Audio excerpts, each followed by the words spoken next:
Belki çok incitmişim sevdiğim insanları, belki çok aldatmışım can diyen cananları.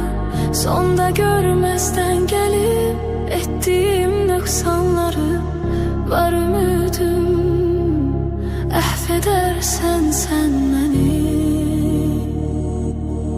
Bilmez idim dert verer derdimin dermanları, gün gelir pişman olar nefsinin kurbanları. Dünya taxtinden salar şahları sultanları, etibarsiz dünyaya etibar etmek günahtır. İntihar etmek günahtır.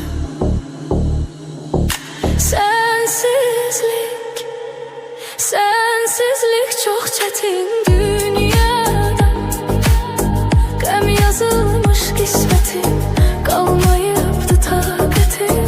Sevməyiydi niyyətim, şahid olmaz qəlbimə Allahımdan başqa bir kəs.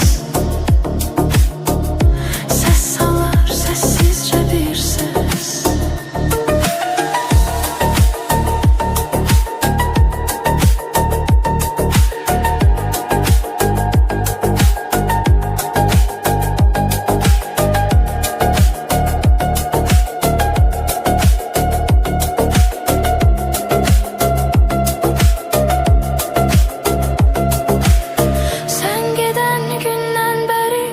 Vəsfedir sözlər səni, ruhum ardıncan gələr, kölgə tək izlər səni.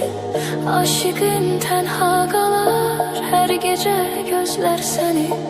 Həsrətindən məhv edərsən sən məni.